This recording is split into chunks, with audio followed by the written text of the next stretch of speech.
नमस्कार दोस्तों, कथा वार्ता में आपका स्वागत है। आज प्रस्तुत है मालती जोशी जी की कहानी रेत महल। दोस्तों, कहानी को अंत तक जरूर सुनिएगा और पसंद आने पर वीडियो को लाइक और चैनल को सब्सक्राइब भी कीजिएगा। तो शुरू करते हैं आज की कहानी रेत महल। दरअसल शुरुआत ही कुछ गलत हो गई थी। मुश्किल तो यह थी कि आलोक की समझ में ही नहीं आ रहा था कि गलती कहाँ हुई है। संसार के लाखों लोगों की तरह उसने भी प्रथम मिलन यामिनी की अधीरता से प्रतीक्षा की थी। ढेरों सपने सजोए थे। उन्हीं सपनों में ऊब डूब होता हुआ वह कमरे में आया था। कमरे में मीरा उसकी प्रतीक्षा कर रही थी, पर उसके चेहरे पर आवेग, उत्कंठा या अधीरता का लवलेश भी नहीं था। उसकी मुद्रा ऐसी थी जैसे वह मजबूरन इस कमरे में बैठी हो। अपनी नव परिणीता पत्नी के चेहरे से टपकती बेजारी को उसने लज्जा का ही आवरण मानकर धीरे से दरवाजा बंद कर लिया। इसके बाद उसने अलमारी खोलकर वह पैकिंग निकाली जिसे उसने बड़े यत्न से सबकी नज़रों से छिपा कर रखा था। दोस्तों की खास हिदायत थी कि इसे पहली रात को अकेले में खोलना, सिर्फ बीवी के सामने। इसीलिए उस पैकिंग को खोलते हुए उसकी उत्सुकता चरम सीमा पर पहुंच गई थी।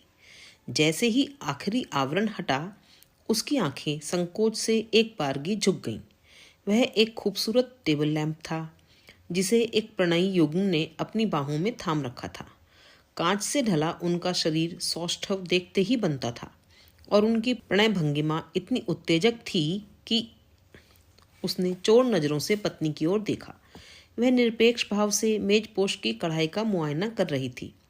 उसे थोड़ी निराशा हुई, पर अगले ही पल अपनी निराशा झटकते हुए उसने लैंप को प्लग में फिट कर दिया और कहा, यार लोगों ने देखो क्या तोहफा दिया है। कल दूसरे प्रेजेंट्स के साथ सबके सामने खुलता तो क्या होता। उन लोगों ने तो देते समय ही जता दिया था, मीरा ने तटस्थ भाव से कहा। हाँ, किस कदर शैतानी पर उतर आए थे सबके सब। कुछ जोक्स तो वाकई नॉन वेज किस्म के थे। उसे खुद संकोच हो आया था।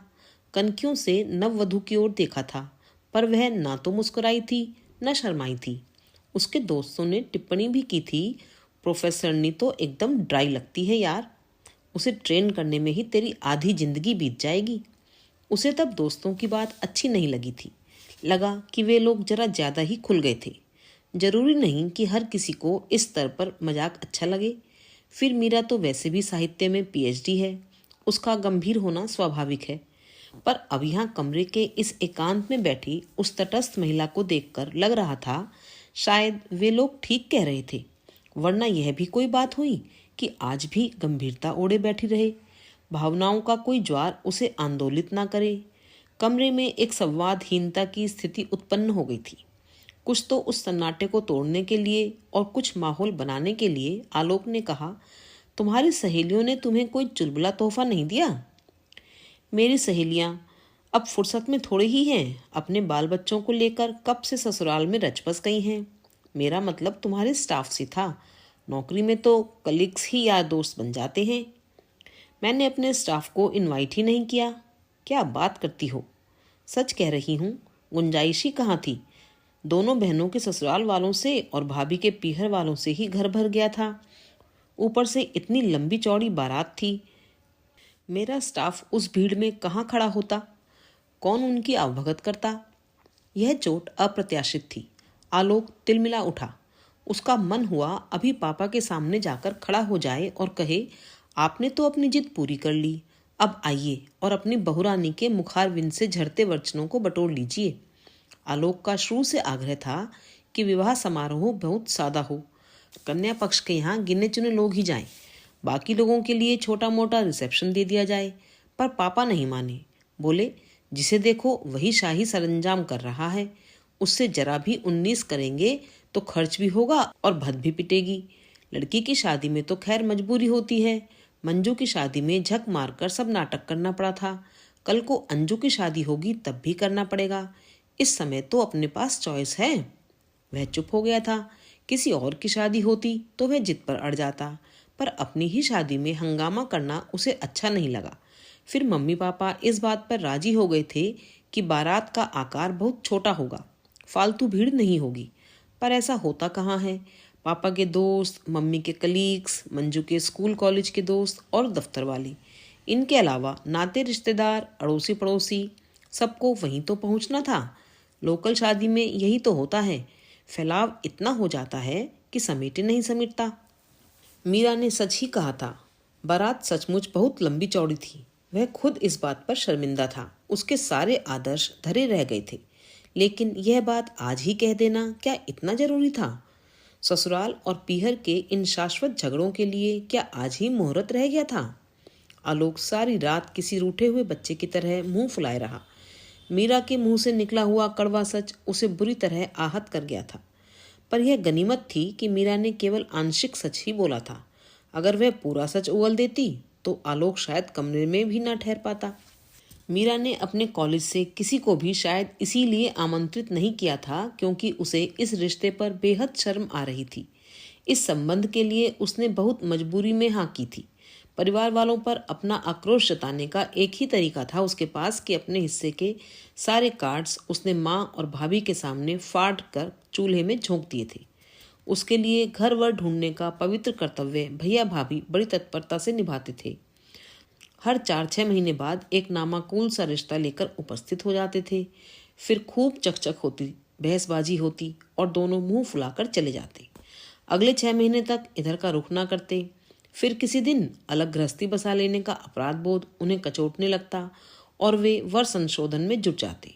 यदि इस बार मीरा ने हाँ न की होती तो यह क्रम शायद सदियों तक चलता रहता।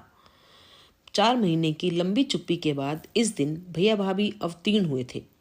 हमेशा की तरह उनके हाथ में एक बहुत अच्छा प्रपोजल था और वे उसकी प्रशंसा में गदगद हुए जा रहे थे। लड़का बीकॉम LLB है, सेक्रेटेरिएट में UDC है, साल 2 साल में ऑफिस सुपरिटेंडेंट बन जाएगा। तरक्की करता चले तो एक दिन अंडर सेक्रेटरी भी बन सकता है। पिता पंचायत विभाग में थे, अब पेंशन ले रहे हैं। माँ टीचर हैं, क्वार्टर माँ के नाम है। उनके रिटायर होने पर लड़के के नाम हो जाएगा। 2 बहनें हैं, एक की शादी हो गई है, दूसरी के पैर में थोड़ा ऐब है, शादी नहीं हो पा रही है। उसी की आस में लड़का इतने दिन कुंवारा बैठा रहा। वैसे वह लड़की भी किसी कंप्यूटर सेंटर में काम कर रही है। अम्मा तो वर्णन सुनकर जैसे निहाल हो गई। उनकी प्रसन्नता देखकर ही मीरा के तन बदन में आग लग गई। बोली, अम्मा तुम्हारा बस चले तो तुम मुझे किसी चपरासी से भी ब्याह दोगी? तो तुझे ब्याहने अब कौन सा राजकुमार आएगा, मैं भी तो सुनूं। अम्मा, राजकुमार मुफ्त में नहीं मिलते, उनके लिए बोरी भर रुपए खर्च करने होते हैं जो मेरे पास नहीं है। और राजकुमार ऐसे वैसों को नहीं ब्याहते, उन्हें तो परी चाहिए, परी। भैया की यह बात तो वह जैसे तैसे जब्त कर गई थी, पर भाभी की बात शूल जैसी गड़ गई। तिल मिलाकर बोली, भाभी परी नहीं हूं मैं, पर इतनी बदसूरत भी नहीं कि ढंग का लड़का ना मिले। तुम्हारी तरह समय से शादी हो जाती तो मैं भी अपना रूप रंग सहेज कर रखती, पर मेरा सब कुछ तो अम्मा की गृहस्थी ने सोख लिया है। मेरी आधी उम्र तो इसी गोरख धंधे में निकल गई है। कोई ऐसी 50 की नहीं हो गई हो जो इतनी हाय तौबा मचा रही हो। 50 की हो जाऊंगी तो तुम्हारे लिए अच्छा रहेगा। फिर हर साल 6 महीने बाद इस तरह का टटपुंजिया रिश्ता लाने की जहमत नहीं उठानी पड़ेगी। ओह, आई से स्टॉप इट। भैया जोर से दहाड़े। क्या कंजरों की तरह लड़ रही हो? और बिट्टो, एक बात साफ सुन लो। 4 लोग टोकते हैं, इसीलिए यहाँ चला आता हूँ, वरना मुझे अपमानित होने का कोई शौक नहीं है। अगर तुम्हारा यही रवैया रहा तो आगे से इस झंझट में नहीं पड़ूंगा। बड़ी मेहरबानी होगी। मीरा ने कोहनी तक दोनों हाथ जोड़ लिए। भैया तुनक कर बाहर जा खड़े हुए। भाभी ने आंचल फैलाकर अम्मा के पैर छू लिए। क्या करें अम्मा जी, हमारा तो बहुत मन करता है, पर किसी को हमारा यहाँ आना सुहाता ही नहीं है, तो क्या करें। अम्मा बिसूरती हुई भाभी को असीसती रहीं। मीरा से यह नाटक और नहीं झेला गया। वह कमरे में चली गई। वहीं खड़ी रहती तो शायद भाभी का मुंह नोच लेती। पूरी जादूगरनी है। आते ही भैया पर ऐसा जादू किया कि 3 महीने के भीतर अलग गृहस्थी बसा ली। उन दिनों अम्मा इसीलिए भैया की शादी से कतराती थी। शायद जानती थी कि ऐसा ही होगा, पर नाते रिश्तेदारों ने तो कोंचना शुरू किया कि क्या लड़के को बूढ़ा कर दोगी। बाद में तो भैया खुद इधर उधर कहते सुने गए कि मेरा जन्म तो बाप की गृहस्थी पार लगाने के लिए हुआ है। उन दिनों मीरा BA के दूसरे वर्ष में थी। उसी ने पहल की और आग्रह किया कि मैं तो एमए करके ही शादी करूंगी, तब तक भैया को क्यों रोका जाए। भाभी के पिता भी तब कितनी चिकनी चुपड़ी बातें करते थे। बहन जी चिंता क्यों करती हैं, दोनों मिलकर कमाएंगे तो आपका घर भर देंगे। अच्छा घर भरने आई थी उनकी बेटी, यहाँ का भी सब ढोकर ले गई। मीरा का भगवान ही जानता है कि उसने कैसे पूरी पढ़ाई की है। नौकरी के लिए उसे कितने पापड़ बेलने पड़े हैं। आज भैया बोरी भर रुपयों की बात करते हैं, पिछले 10-12 सालों में वह कितना रुपया कमा चुकी है। पर अम्मा की गृहस्थी और अम्मा की दुनियादारी निभाने में सब खर्च हो गए। बड़ी बहनों को तो भैया से कभी एक थैले की भी आस नहीं रही। तीज त्योहार सब मीरा ही निपटाती रही है। स्कूटर स्टार्ट होने की आवाज़ से मीरा ने जाना कि भैया भाभी चले गए हैं। भीतर आते ही अम्मा ने उसे आड़े हाथों लिया। बेचारा कहाँ कहाँ से रिश्ते ढूंढ कर लाता है, और तू ऐसी नाशुक्री है कि कभी सीधे मुंह बात ही नहीं करती। तेरे मन में क्या है आखिर पता तो चले। तू कब तक मेरी छाती पर मूंग दलती रहेगी। तेरी वजह से यहीं पड़ी हूँ। तू एक बार दफा हो जाए तो बेटे के घर बैठकर आराम से पोती पोते खिलाऊंगी। पता नहीं मेरी तकदीर में वह दिन लिखा भी है या नहीं। ज्यादा ऊंचे सपने मत देख अम्मा।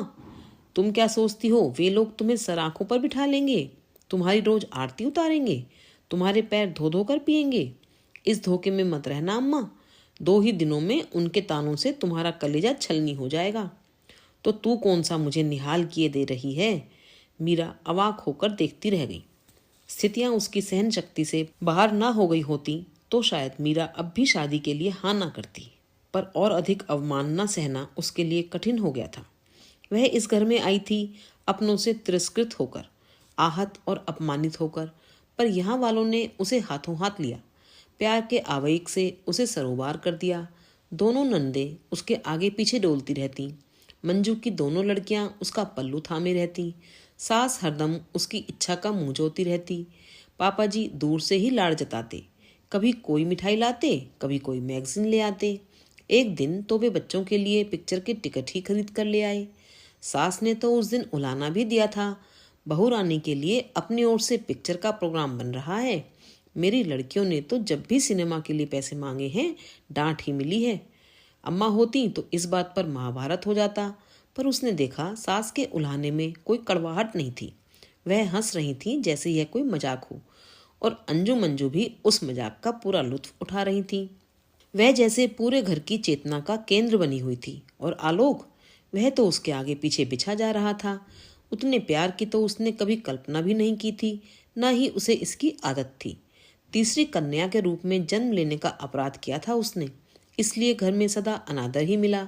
फिर उसके जन्म के 2-3 साल बाद ही बाबूजी को कंपलसरी रिटायरमेंट का दंड भुगतना पड़ा। इस दुर्घटना के लिए भी उसे ही दोषी ठहराया गया। वे 2-3 साल बड़े कसाले में बीते। तब माँ का रोष रह रहकर उस पर ही उतरता था। भैया की नौकरी के बाद हालत कुछ सुधरी तो बाबूजी चल बसे। फिर दोनों लड़कियों की शादी की चिंता ने अम्मा को जर्जर कर दिया। दोनों बड़ी बहनों की शादी के बाद अम्मा का आक्रोश झेलने के लिए घर में वही रह गई थी। तब एक क्षीण सी आशा थी कि भैया की शादी के बाद वातावरण में कुछ बदलाव आएगा, पर बहू का सुख माँ 3 महीने भी नहीं भोग पाई और भैया अलग हो गए। इस घटना ने माँ और बेटी दोनों को कड़वाहट से भर दिया। दिन भर ठनी रहती, 24 घंटे वह घर और बाहर खट रही थी, पर प्यार के 2 बोल उसके लिए दुर्लभ थे। और यहाँ तो अनायास इतना सारा प्यार उसकी झोली में आ गया था कि उसकी समझ में नहीं आ रहा था कि इसका क्या करे। प्यार करना शायद उन लोगों की फितरत में ही था। घर से बाहर भी उनके संबंधों का फैलाव दूर दूर तक था। रोज ही निमंत्रण आते, सुबह शाम किसी न किसी के यहाँ जाना होता था। दोनों नंदे मनोयोग से उसे सजाती संवारती।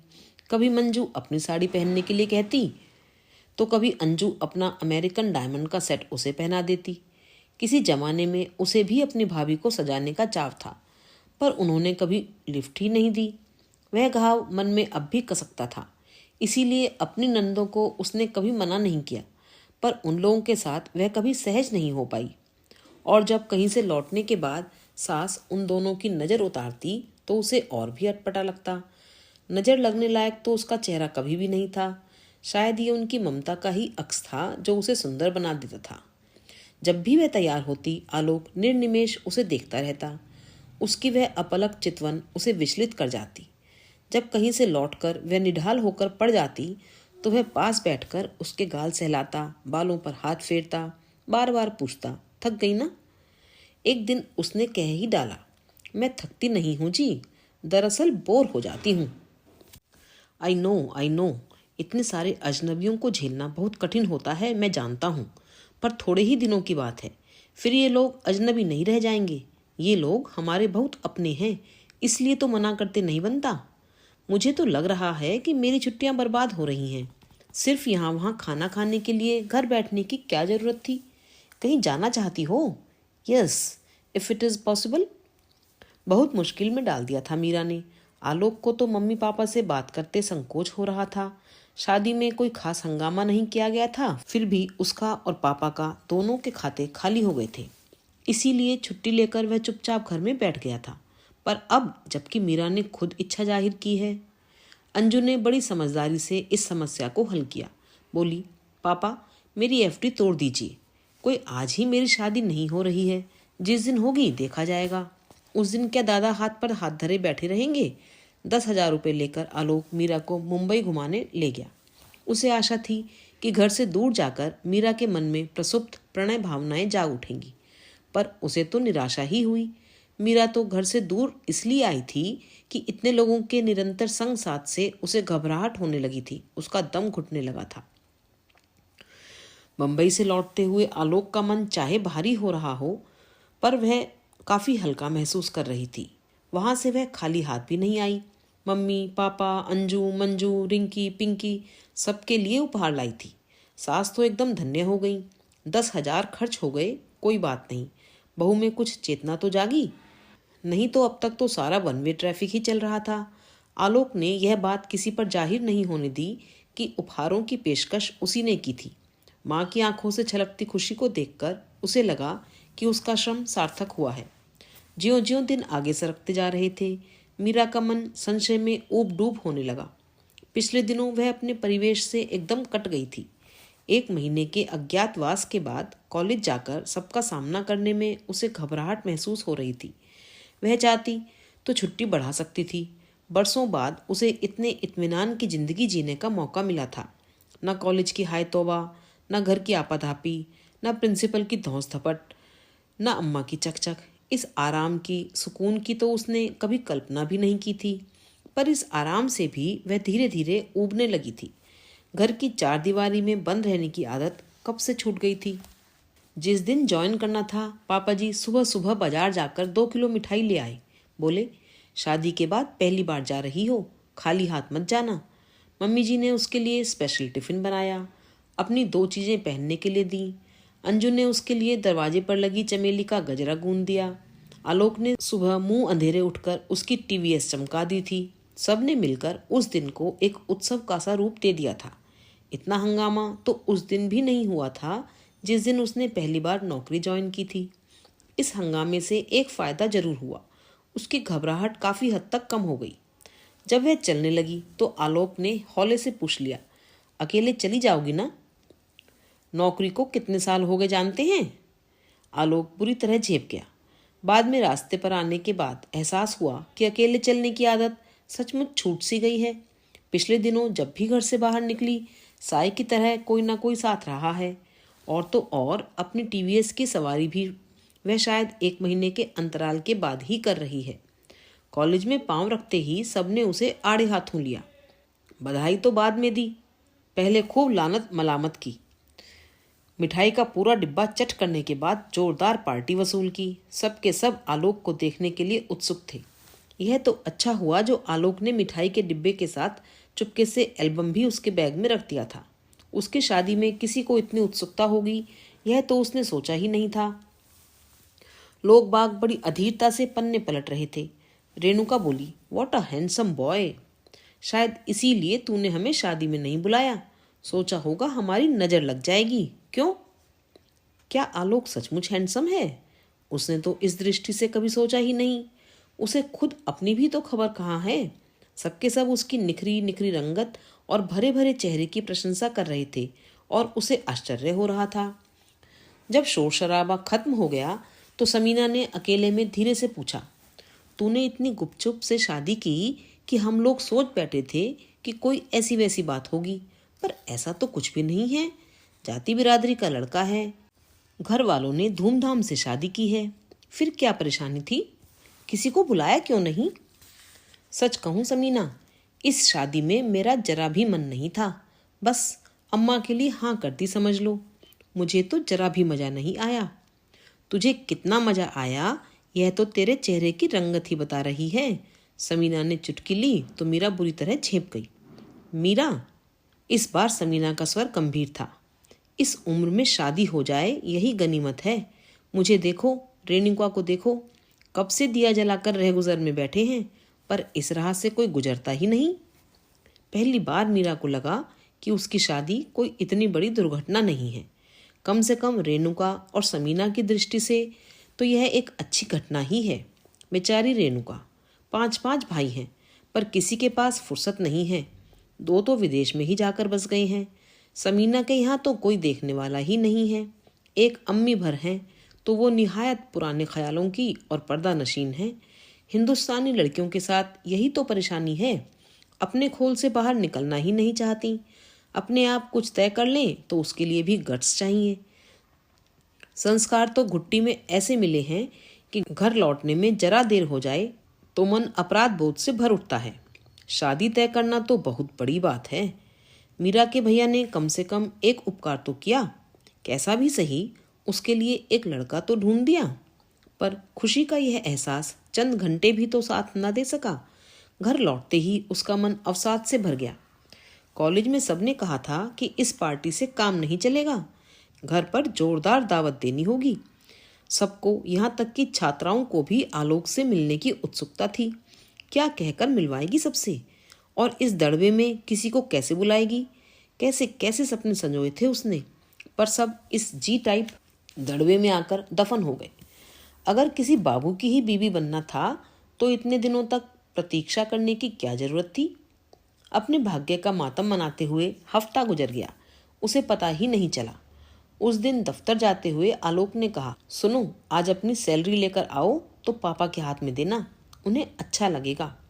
ओह, तो आज 1 तारीख है। उसे तो याद ही नहीं था, पर इन लोगों को खूब याद रहा। 1 तारीख यानी वेतन, उसका वेतन जो शायद आलोक के वेतन से ज्यादा है। निश्चय ही सबकी नज़र उस पर होगी। वही तो खास आकर्षण है।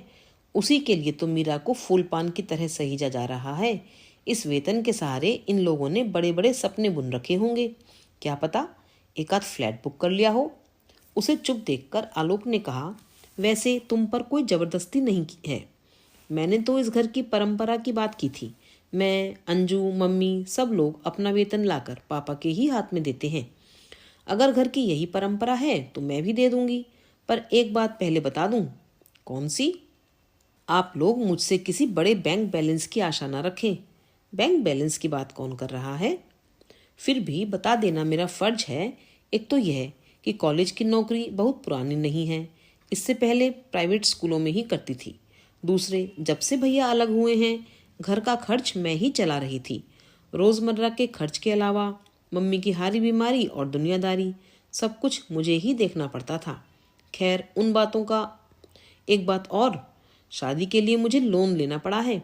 वेतन का काफ़ी बड़ा हिस्सा किश्तों में कटता रहेगा। अच्छा हो आप पापा को पहले से बता दें। मीरा को लगा कि पल भर के लिए आलोक के चेहरे का रंग बदल गया है। शायद ये उसका भ्रम ही रहा हो, पर इसके बाद इस विषय पर कोई बात नहीं हुई। पर शायद आलोक ने अपनी माँ को यह सब बता दिया था, क्योंकि शाम को वेतन का लिफाफा देते हुए उसने ज्यों ही कुछ कहना चाहा, सास ने रोक दिया। उसके सिर पर हाथ फेरते हुए बोली, कोई बात नहीं बेटा, बाप का साया सर पर ना हो तो यह सब करना ही पड़ता है। अब तुम अपने घर आ गई हो, तुम्हें किसी बात की चिंता करने की जरूरत नहीं है। यहाँ तक तो सब कार्यक्रम निर्विघ्न समाप्त हो गया, पर रात को एक अनहोनी हो गई। खाना खाने के बाद पापा जी ने 100 के 5 नोट उसे पकड़ाते हुए कहा, बेटा यह तुम्हारे हाथ खर्च के लिए। अंजू एकदम चिहुक उठी, पापा ये पार्शियलिटी है, आपने हमें तो कभी इतनी पॉकेट मनी नहीं दी। बेटे तुम तो घर की लड़की हो, पापा जी बोले, जरूरत हो तो मुंह खोलकर मांग सकती हो, पर वह पढ़ाई लड़की तो ऐसा नहीं कर सकती ना। पापा, अब पराई कहाँ रही, अब तो इस घर की ही हो गई है, आलोक ने कहा और यह कहते हुए उसकी नज़र बराबर मीरा पर थी। वह शायद मीरा से भी ऐसा ही कुछ कहलवाना चाहता था। मीरा चुप ही बनी रहती तब भी गनीमत थी, पर उसने वे पैसे ससुर के आगे रखते हुए कहा, पापा जी, अभी आप इन्हें रखे रहिए, चाहिएंगे तो मैं बाद में ले लूँगी, अभी तो अपनी ज़रूरत भर के लायक मैंने निकाल लिए थे। बात कहने के तुरंत बाद ही उसने अनुभव किया कि महफिल का रंग उखड़ गया है। ससुर के चेहरे पर आहत अभिमान की छाया स्पष्ट थी। अंजू और मम्मी दबे पांव वहां से चली गई थीं और आलोक, वह तो कमरे में जाते ही बरस पड़ा था। इतनी सत्यवादी बनने की क्या जरूरत थी? पापा क्या तुमसे हिसाब मांग रहे थे? अपनी समझ से मैंने कोई गलत काम नहीं किया है, सच ही बोला है। सच बोलते समय दूसरों का अपमान करना क्या जरूरी है? देखो, मैंने जानबूझकर किसी का अपमान नहीं किया। सच तो यह है कि मुझे इस तरह की परंपराओं की आदत नहीं है। सुबह जब मुझे उस परंपरा के बारे में बताया तो इसके बारे में भी बता देते, तब किसी का मान भंग नहीं होता। शादी के बाद खुल्लम खुल्ला यह पहली झड़प थी। दोनों 8 दिनों तक एक दूसरे से मुंह फुलाए बैठे रहे। घर के और लोग भी 2 दिन तक उससे कटे कटे रहे, पर वह अपने रोष में ऐसी डूबी रही कि उसे पता ही न चला। 5-6 दिन बाद घर के बाकी लोग तो सामान्य हो गए थे, पर मीरा का मूड उखड़ा उखड़ा ही रहा। तब सास ने अपने ढंग से योजना बनाई। शादी के बाद केवल एक बार 3-4 दिन के लिए पीहर गई थी। सास ने सोचा, हो सकता है अपनों के बीच जाकर उसका मन बहल जाए, इसलिए उसने आलोक के साथ ठेल ठाल कर उसे माँ के पास भेज दिया। अगर संभव होता तो मीरा इस सदाशयता को साफ नकार देती, पर उसे संकोच हुआ। इन अजनबी लोगों से वह कैसे कहती कि वह घर जो उसका पीहर हो सकता था अब नामशेष हो चुका है। भैया को पता नहीं क्या जल्दी थी कि मीरा की शादी के 15 दिन बाद ही अम्मा को सामान समेत उठा ले गए। मीरा को भैया के घर से कभी भी लगाव नहीं रहा, बल्कि चिढ़ ही थी। पर एक बार भोजन का निमंत्रण आया था तो मजबूरी में जाना पड़ा। अम्मा बहुत खुश नजर आ रही थी। उस समय तो उनकी खूब आवभगत हो रही थी, पर मीरा जानती थी ये 4 दिन की चांदनी है। 6 महीने बीतते न बीतते भाभी अपनी वाली पर उतर आएंगी और तब मीरा चाहकर भी कुछ ना कर पाएगी। अम्मा की गृहस्थी पर तो भाभी का कानूनी हक था, पर मीरा का सामान भी भाभी ने अपने कब्जे में कर लिया था। सबका सब उठा लाने की बेशर्मी तो वह कर नहीं सकती थी, पर इस बार गई तो वह अपनी खास खास चीजें जैसे पुस्तकें, कैसेट्स, गर्म कपड़े और कुछ शो पीसेस उठा लाई। 2 in 1 भैया ने खुद उठाकर दे दिया। सारा सामान पलंग पर पटक कर वह असमंजस में पड़ गई। इन सबको रखूंगी कहाँ? वैसे तुम ये दूसरा सामान यहाँ से उठवा लो तो अब भी काफ़ी स्पेस निकल आएगी। आलोक ठीक कह रहे थे। कमरे में एक लकड़ी का बड़ा रैक था, पर उसमें दुनिया भर के पैकिंग्स पड़े हुए थे। मीरा ने उन्हें खोलकर देखने का भी कष्ट नहीं किया था। खोला तो उसमें से किचन की ज़रूरत का सारा सामान निकल आया। मलमावेयर का डिनर सेट था, पर्ल पेट के कंटेनर्स थे, बोन चाइना का टी सेट था, सशेल्स थे, नॉन स्टिक तवा, हॉटकेस था, लंच बॉक्स, वाटर बॉटल्स थे। भाभी ने अपनी समझ से काफ़ी कुछ दिया था। शायद इसीलिए मीरा ने उस सामान को अनदेखा कर दिया था। उसने सारा सामान सास के सामने ले जाकर रख दिया। अभी लाई हो? उन्होंने पूछा। नहीं, शादी में ही भाभी ने दिया था, खोलने का समय ही नहीं मिला। सास हैरत से उसे देखती रह गई। कैसी लड़की है ये, इसे अपना सामान देखने की भी ललक नहीं है। वे खुद इतनी उत्सुक हो उठी थी, पर बहू के सामने अपने अधैर्य का प्रदर्शन नहीं करना चाहती थी। पर अंजू ने उनकी मुश्किल आसान कर दी। उसे तो इस तरह का परहेज बरतने की कोई जरूरत नहीं थी। उसने सारे बक्से खोल डाले और सामान फर्श पर बिछा दिया। उसके उत्साह का अंत नहीं था। उसने उसी शाम किचन की सारी सजावट बदल डाली। वैसे भी मीरा की सास बहुत सुघड़ थी। उनकी रसोई बड़े करीने से सजी हुई थी।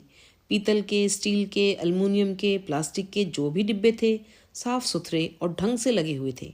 अचार के मर्तबान झालरदार कपड़ों से बंधे हुए रहते थे। छोटा मोटा सामान कांच की सुंदर शीशियों में रखा हुआ था। अंजू ने ये सारे संस्कार माँ से विरासत में पाए थे। अपनी 1.5 टांगों पर उचक उचक कर उसने सारा सामान ऐसी खूबसूरती से फिट कर दिया कि किचन की काया ही पलट हो गई। मीरा खड़ी होकर उसका हाथ पटा रही थी। अंजू का उत्साह देखकर वह सोच रही थी कि काश इसकी शादी हो जाए तो यह अपनी गृहस्थी कितने शौक से सजाएगी। सब कुछ मन माफिक जमा लेने के बाद अंजू पिता और भाई को दिखाने के लिए बुला लाई। मीरा संकोच से अपने कमरे में चली गई। वहां जाकर देखा पलंग पर सारा सामान बड़े व्यवस्थित ढंग से जमा दिया गया है। मतलब उधर बहन लगी हुई थी तो यहाँ भाई भी खाली नहीं बैठे थे। यह उत्साह और उमंग लोग कहाँ से ले आते हैं? उसे तो लगता है जैसे उसका सब कुछ निचुड़ गया हो। आलोक कमरे में आते ही बोला, वाह, तुमने तो किचन का रूप ही बदल डाला। सब अंजू की करामात है। मम्मी पापा इतना खुश हो रहे थे, जानती हो क्यों? इतने दिनों तक तुमने सामान नहीं खोला था तो वे समझ रहे थे कि तुम्हारा अलग रहने का इरादा है। कहीं कहीं ऐसा भी होता है ना? कहीं क्यों, हमारे घर में ही हुआ था। हमारी भाभी तो अपना सामान लाई ही नहीं थी। अलग होने के बाद उनके पिताजी सब कुछ नए घर पहुंचा आए। मीरा, एक बात कहूँ, कभी कभी कोई खास चीज अपने हाथ से बनाकर खिलाया करो, पापा बहुत खुश होंगे। उसे इतना ताव आया, यह आदमी हर बात में पापा की आड़ क्यों लेता है? खुद भी तो कह सकता है। उसने कहा, खास वास तो मुझे कुछ आता ही नहीं, आप कहें तो रोज का खाना बना दिया करूंगी। मैं कहूँ तो बनाऊंगी? तुम्हें अपने से कभी इच्छा नहीं होती? आलोक ठीक कह रहे थे। शादी के बाद से रसोई में उसका दखल नहीं के बराबर था। कभी कभार चाय बना दी या सब्जी काट दी, बस। बाकी दोनों वक्त का खाना अंजू की मदद से मम्मी ही बनाती थी। उन्होंने मुंह खोलकर कभी मीरा से कहा नहीं, न मीरा ने कभी अपनी ओर से पहल की। एक बात साफ साफ कह दूं, आलोक का चौंकना स्वाभाविक था। मीरा की साफ साफ बातों से अब उसे खौफ होने लगा था। फिर भी कहा, बोलो। बात यह है कि 14 साल की उम्र से, यानी कि छोटी जीजी की शादी के बाद से खाना बना रही हूँ। इसलिए खाना बनाना अब मेरे लिए रूटीन हो गया है।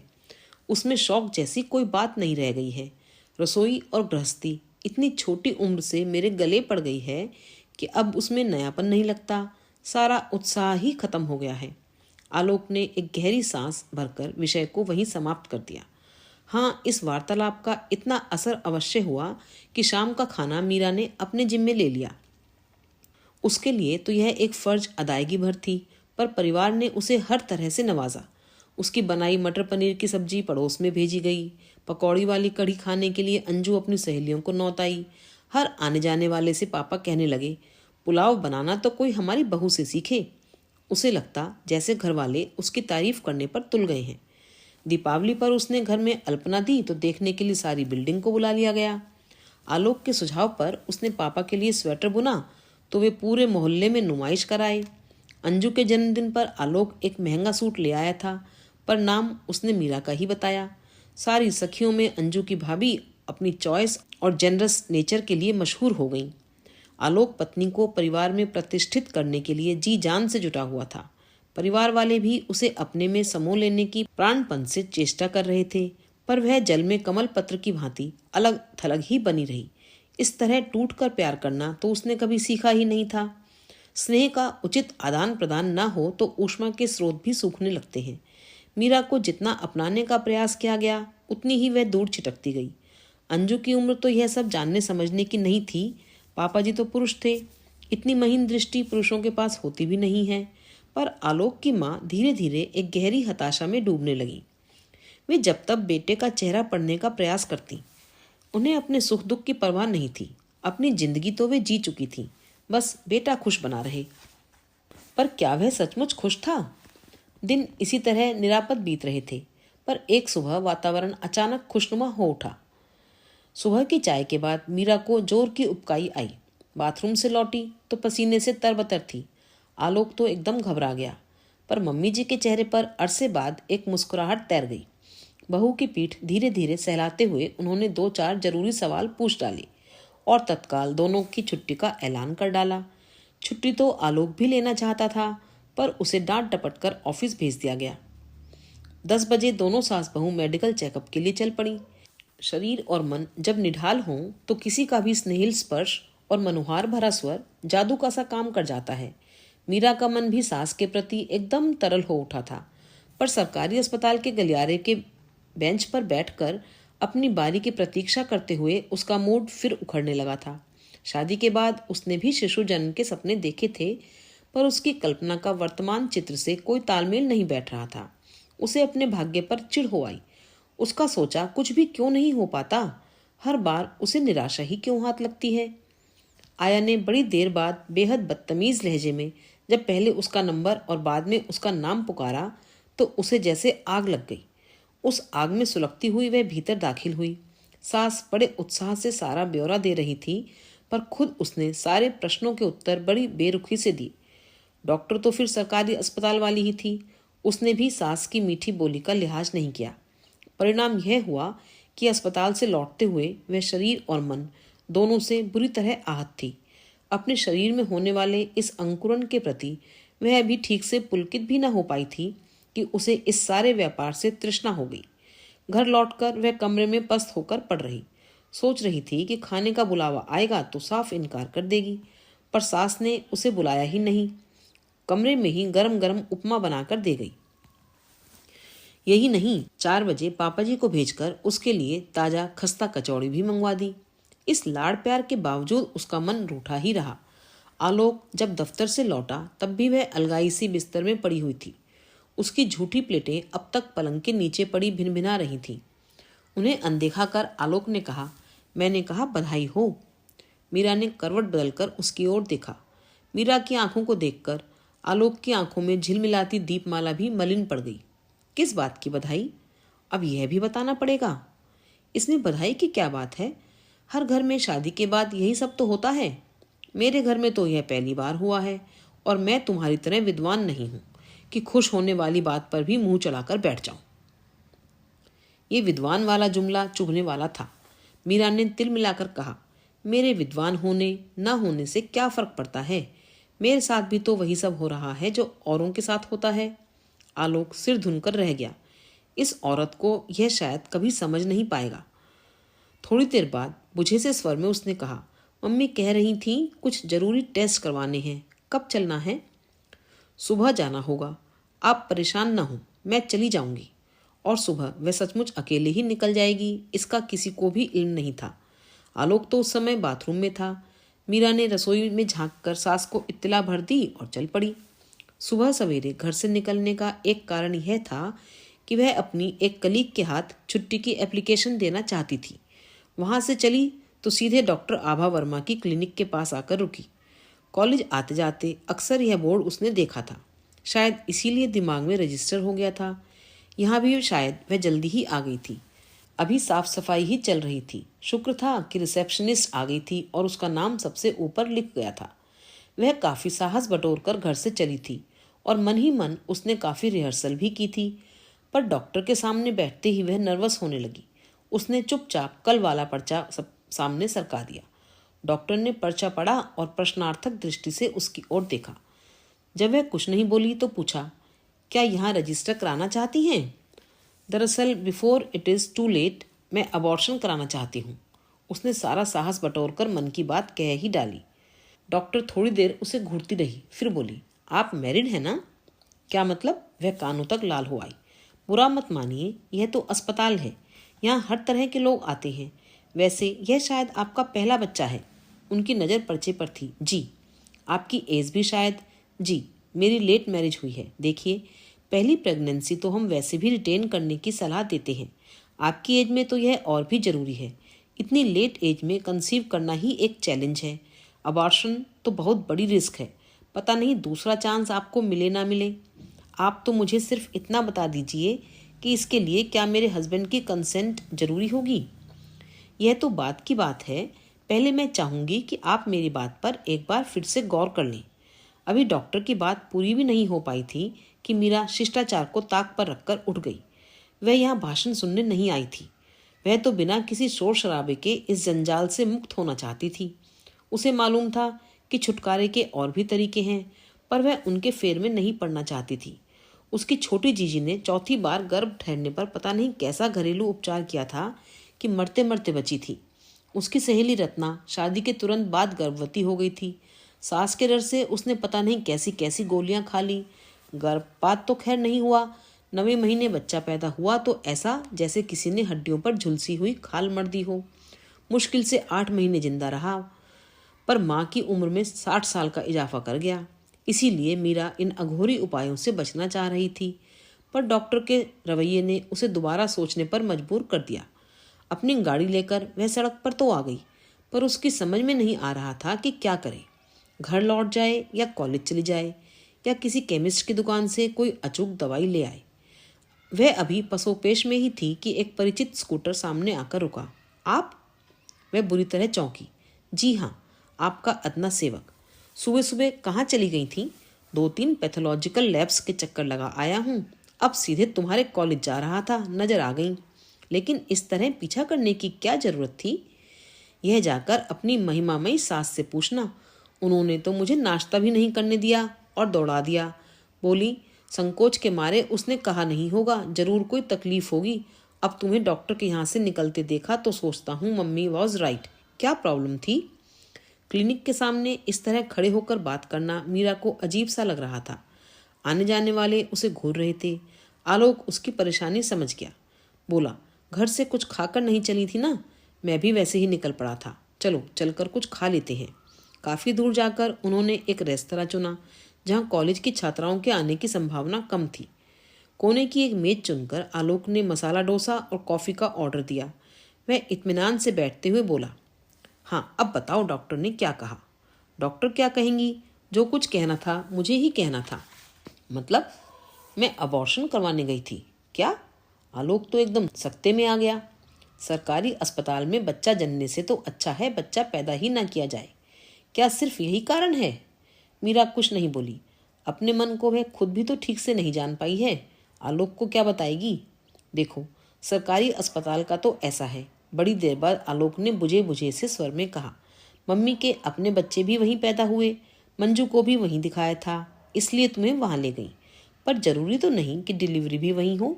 मसलन जिस अस्पताल में तुम अबॉर्शन करवाना चाहती हो वहाँ डिलीवरी भी तो हो सकती है। डिलीवरी सारी समस्याओं का अंत तो नहीं है, बल्कि वह तो शुरुआत है। क्या हम एक नई जिम्मेदारी लेने लायक हैं? तुम तो हो, मेरी बात जाने दो। मैं भी इस समय जिम्मेदारियां बढ़ाने की मनह स्थिति में नहीं हूँ। आलोक थोड़ी देर निर्निमेष उसे देखता रहा, फिर बोला, जैसी तुम्हारी मर्जी, लेकिन एक रिक्वेस्ट है। मेहरबानी करके कहीं अकेले मत चली जाना। हाँ, एक बात और, मम्मी से अभी इस विषय में बात मत करना प्लीज़। मैं बाद में उन्हें समझा दूंगा। उस दिन इस विषय पर फिर दोनों में कोई बातचीत नहीं हुई थी, पर अगली सुबह आलोक उससे भी पहले तैयार हो गया। मीरा से कुछ पूछे बिना उसने घर में ऐलान कर दिया, मम्मी आज हम लोग जरा जल्दी निकल जाएंगे, डॉक्टर के यहाँ होते हुए जाना है। इस घोषणा के बाद पूरा घर हरकत में आ गया। पापा जी ने अपना नहाना मुलतवी करके मीरा के लिए बाथरूम खाली कर दिया। अपना पूजा पाठ अधूरा छोड़कर मम्मी पराठे उतारने लगी। जब तक मीरा नहा धोकर तैयार हुई, अंजू कमरे में 2 प्लेटें लगाकर दे गई थी। तुम्हारा इस समय कुछ खाना शायद ठीक ना होगा। अंजू, भाभी के लिए एक गिलास दूध ले आओ। कल रात से आलोक ने सारी कमान अपने हाथ में ले रखी थी। मीरा के लिए सोचने समझने का, कहने सुनने का काम भी वही कर रहा था। उसी की बदौलत वह सास की नज़रों में तैरते प्रश्नों से किनारा कर सकी। चलते समय उसने जैसे ही अपनी गाड़ी की चाबी उठाई, आलोक ने टोक दिया, इस समय मेरे साथ चली चलो, लौटते समय ना होगा तो टैक्सी कर लेंगे। इस तरह आंखें फाड़कर क्या देख रही हो? लौटते समय तुम क्या ड्राइव करने की स्थिति में रहोगी? वह बुरी तरह झेप गई। आलोक ठीक ही तो कह रहे थे, लौटते समय पता नहीं क्या दशा हो। उसके लिए तो यह पहला अनुभव था। कैसा लगता होगा अपने शरीर के एक अंश को कहीं होम कर आना। काश वह मम्मी जी से इस बारे में कुछ कह सुन पाती, थोड़ा हौसला तो मिलता। पर मम्मी जी की प्रतिक्रिया पता नहीं क्या होती।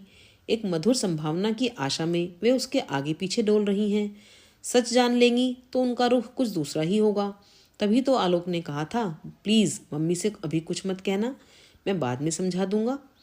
आलोक के पीछे स्कूटर पर बैठकर जाते हुए वह बेहद नर्वस हो रही थी, जैसे दुनिया में एकदम अकेली हो गई है। ऐसा कोई नहीं है जो उसे हौसला दे सके, सांत्वना दे सके। अम्मा से तो इस तरह का संबंध कभी रहा नहीं। एक यह पति था, पर कल की घोषणा के बाद तो वह भी अपना नहीं रहा। उसने आलोक की ओर देखा, कितने मनोयोग से स्कूटर चला रहा था। कल रेस्तरां में जब उसने वह बेतुकी बात कह दी थी तो यह शख्स कितना टूट गया था, कैसे बिखर गया था। आज उसके माथे पर शिकन तक नहीं है। उसने एक बार भी तो नहीं कहा कि वह अपने फैसले पर पुनर्विचार कर ले, बल्कि खुद आगे बढ़कर सब कुछ करवाने पर तुला है। ठीक तो है, उसे क्या फर्क पड़ता है? उसके पास अपना भरा पूरा परिवार है, लाड़ करने वाली माँ है, प्यार उड़ेलने वाली बहनें हैं, सहारा देने वाली पिता हैं। अकेली तो मीरा है। इस घटना के बाद शायद और भी अकेली पड़ जाएगी। इस आदमी का तो कुछ नहीं बिगड़ेगा। उस क्षण उसे अपने पति से ही ईर्ष्या हो आई। उई माँ! एकाएक इतनी जोर का धक्का लगा कि वह उछलकर गिरने को ही बड़ी मुश्किल से अपने को संभाल पाई। Sorry, very very sorry. Alok भी स्कूटर से उतर आया था। पता नहीं किस धुन में था कि इतना बड़ा स्पीड ब्रेकर भी नजर नहीं आया। कमबख्त ठीक से मार्किंग भी तो नहीं करते हैं। स्पीड ब्रेकर सचमुच काफी बड़ा था। तुम ठीक तो हो ना? तुम्हें कहीं कोई चोट तो नहीं आई? आलोक बार बार पूछ रहा था। उसकी व्यग्रता पर उसे हंसी आ रही थी। बोली, आपके सामने वन पीस खड़ी तो हूँ। नहीं, मेरा मतलब था। संकोच के मारे वह बात पूरी न कर सका। अगर वैसी भी कोई बात हो तो क्या फर्क पड़ता है? हम लोग उसी काम के लिए तो जा रहे हैं। वह बात अलग है। जो कुछ भी हो ढंग से हो। अब चलें या ऐसा करते हैं एक ऑटो ले लेते हैं? ना बाबा, स्कूटर ही ठीक है। ऑटो वाले तो मरे ऐसा चलाते हैं कि अंजर पंजर ढीले हो जाते हैं। स्कूटर पर पुनः यात्रा प्रारंभ हुई। इस बार आलोक अतिरिक्त सावधानी बरत रहा था। एक एक पत्थर बचाकर गाड़ी निकाल रहा था। मीरा को पति पर एकाएक ममता हो आई। उसे आज तक किसी ने ऐसे सहेजा नहीं था। गाड़ी जैसे ही डॉक्टर आभा वर्मा के क्लिनिक के पास रुकी, मीरा ने टोक दिया, नहीं, यहाँ नहीं। क्यों? ऐसे ही। यह डॉक्टर कुछ जमी नहीं। शहर में और भी तो डॉक्टर हैं, ढेरों हैं। हर फरलांग पर एक नर्सिंग होम है। आलोक ने ठीक ही कहा था। फरलांग भर की दूरी पर ही एक और बोर्ड नजर आ गया। 15 मिनट की प्रतीक्षा के बाद वे डॉक्टर के सामने थे। कहिए।